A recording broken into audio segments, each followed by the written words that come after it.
Hey everybody, Rob from Karma Comment Chameleon coming at you with another malicious compliance story. You don't want me to do my job correctly? Fine by me. Let's jump right in. 3 quick things: join the KCC Discord, link in the description below. We also have merch now, that link's on the 3rd line in the description, and subscribe for more daily Reddit stories. I was at work when I got called in by my manager. She told me that someone had complained to her that I always start working the second I enter the cafe and shop, and that I wanted to finish all the work right away. They told her that I had my own structure of how I do my job and when I do my job, and they didn't always agree with when I did my job. So I asked her why no one has ever approached me about it.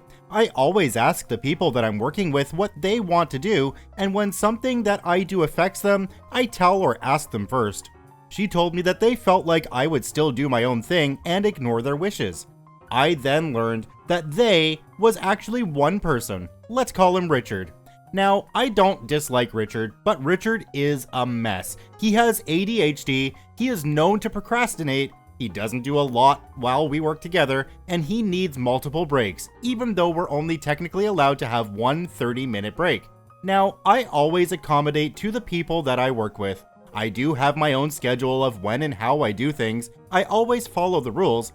I'm easily stressed and overwhelmed, and I'm able to be a more pleasant person when I have structure.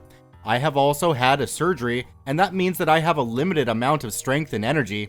So during an 8-hour shift, by the 6th hour, I'm exhausted and working hard to finish the last bits of work. I also don't like to relax, stand still, because then my thoughts catch up to me, and that's something that I try to avoid. That means that if I'm working with someone, I do both my job and at times half of theirs. I believe that we also finish on time when we're finished an hour earlier. One reason is that a lot of things can and often go wrong last minute. Our coffee maker can break down, our pin machine might stop working, the fridge can flood, a lot of customers can come in last minute and drop their hot drink over the mopped floors, and more. This is not me being dramatic, all those things just happen.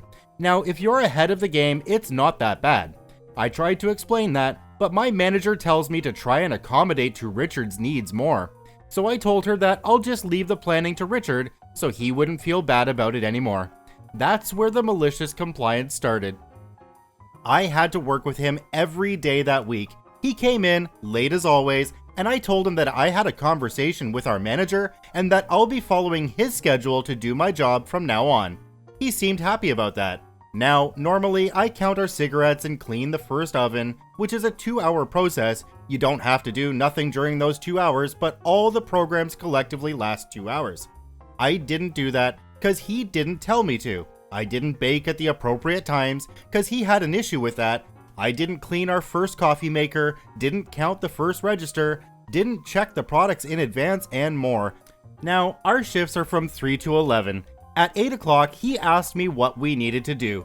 Now, it's his job to fill the store, which he hadn't done. The whole store was a mess, and we hadn't done anything. So he told me that it was okay to start with all the tasks. Now, normally I still make the coffee, handle the cash register while doing all the other tasks. This time, however, I couldn't because I had about 6 tasks that needed to be done on time for us to finish somewhat on time. So he had to handle the cash register while working in the store.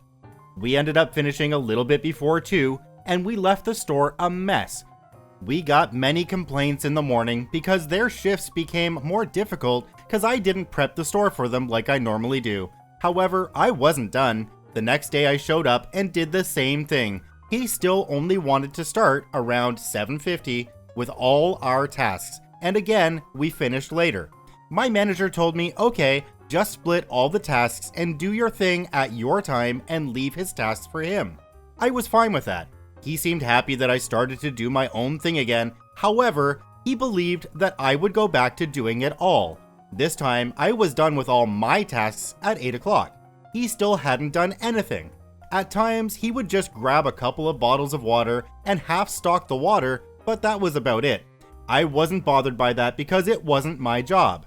At 10 o'clock, he looked at me and asked me what we still had to do. I told him, I'm already done with all my tasks, so after we close the store, I'll clean the last coffee maker. I looked at him with confusion. I don't know about what you still have to do though. I didn't keep track of it this time, I said. He looked at me in shock, but I ignored him and went to help our customers. He quickly ran to the back and started to grab all the drinks that needed to be refrigerated and started to stock the store. Of course, I would have loved to help him, but as I suspected, the pin machine no longer worked and everyone had to pay with cash. This slowed everything down and there was a large crowd coming and I needed to help them. I helped them the whole hour until closing time and cleaned the last coffee maker. I was done. We had closed at 10:45 and I was done at 10:59. I looked at Richard and he looked at me. There's too much that still needs to be done, but I do get it if you need to leave, he said while looking at me expectantly. Now normally I would have taken the bait and helped till we were done with everything and pushed past my limits. But then before I could even say anything, he said, "Great, can you do this and that really quickly?" "Thanks," while grabbing his phone and putting his headphones in. I no longer felt bad and grabbed my stuff and clocked out. I walked back to him with my jacket on and I smiled at him sweetly. "Thanks for understanding. I do really need to go, but good luck." I walked away feeling great. He had done nothing all day and I was done picking up his slack.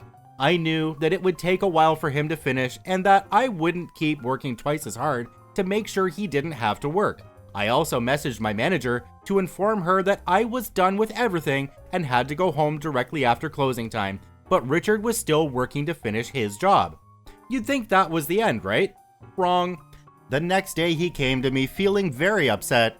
He claimed that I chose the simplest tasks and that he had to do more, and that was the reason that I finished first. It had nothing to do with planning, but everything to do with the tasks. So we switched tasks. I took care of the store, stocked everything, and jumped in at the cash register when needed. I still managed to be finished with everything at 10 o'clock. Kept everything beautifully stocked and decided to stock everything and not just the beverages. We closed our doors at 10:45. I refilled the empty spaces left by the customers, but because I had stocked everything well, I was done at 10:50. I clocked out and left. He was still not done with basically anything and forgot many of the tasks. I actually got a compliment because the store hasn't looked that good in weeks. He got a complaint because he forgot to turn off our milk machine that we use for our cappuccinos and cafe lattes. Now, something to note about that machine is that every 45 minutes that it hasn't been used, the machine automatically cleans itself, aka hot water comes out of it every 45 minutes, and he forgot to turn it off. So by the time that the morning team arrived, they saw a mess of water all over the floors. He also didn't bake any cookies that he is supposed to bake the day prior, because in the morning, they already have to bake a lot and the cookies need to cool off before they're sold. So yeah, the next day he apologized and asked me to keep track of my own work and his, and to please tell him when it's smart for him to do his job. I agreed, and the manager was informed. We finished at 11:15, later than I would like, but it was a great improvement. He also apologized for seeing me planning everything as me wanting to play the boss and admitted that he didn't have a great concept of time and how long it took to finish most of the tasks. We're good now, but there was malicious compliance. It's not too terrible because we both get paid for overtime hours, so we've both benefited from this lesson. There are a bunch of edits on this story and they continue to tell the story and give you more detail about OP and Richard. So I'm going to start at the first one. It says, edit. I'm genuinely so f***ing upset right now. Richard had switched shifts so he can work in the morning. He then did nothing that the morning shift should do. So I came in and everything was a mess. Let's say that's fine. Okay, I had to work harder to finish it all, but that's not all. I don't know if he did this on purpose, but he took the only key that I'm supposed to use to close the store. I have looked everywhere, but I can't find it.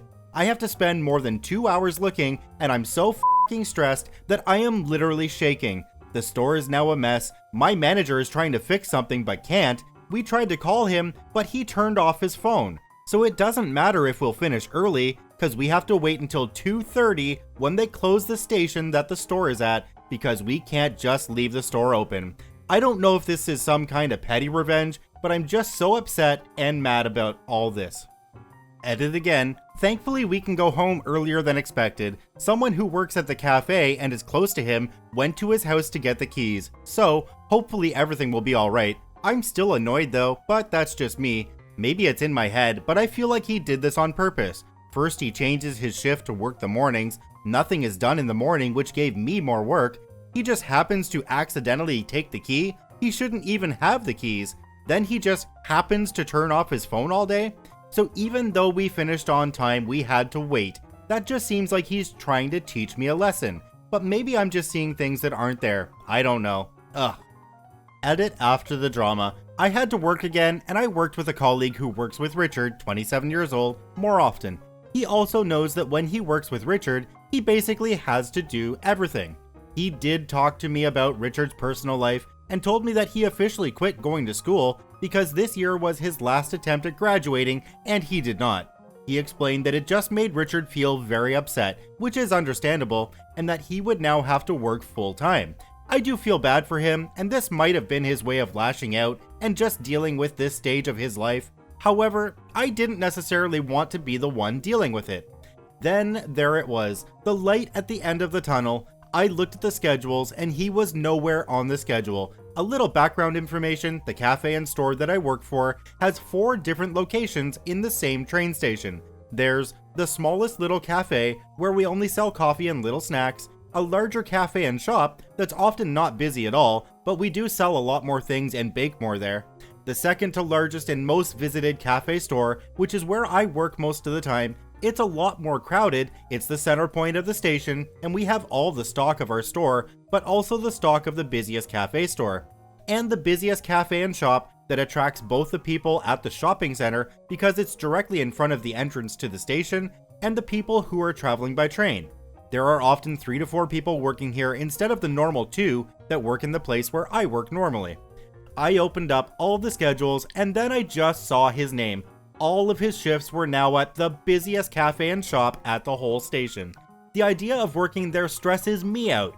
Even with 3 or 4 people, the speed at which you're supposed to be working is insane. No one gets to just do nothing. That's literally close to impossible because there's nowhere for you to hide. There are 2 entrances with rows of people just coming in from the shopping center entrance and the train station entrance. The laziest people still have to be productive there because they have 4 coffee stations and you have to constantly fill the store or bake foods. Now, because he has quit his schooling and he'll be working full time, he has to work at the last cafe and store. This is because he's been working at the overall cafe and store for about 5 years now, so he should be able to handle it. Now, the people who work at the busiest cafe and shop aren't as forgiving as people who work at other locations. At all the other locations, when someone has no other option, it's possible to do all the work by yourself if you don't take breaks and work hard during the 8-hour shift. Now, the same effort for them is comparable when they have 3 people for the first 6 hours and then 2 people for the last 2 hours. I also get to now work at least 5 days a week at the smallest cafe for about 2 or 3 weeks before working both at my normal place and at the smallest cafe. It will take getting used to because you work all alone and you have very few tasks that you can do. I think that both the shift of where Richard is going to work and where I'm going to work is going to be beneficial. Richard will be in a more high energy, high productivity, and high consequences location where he needs to work hard, smart, and fast. I'll be in a very relaxed and minimal tasks location where I need to learn how to be calmer and more relaxed at work. I'll need to learn how to be less anxious and not take everything as serious, which might be possible in a more low-stress situation. This is just a side job for me to take care of my family and pay for college, and I have to learn to not act like my life depends on it. Hopefully, we'll both improve from this change.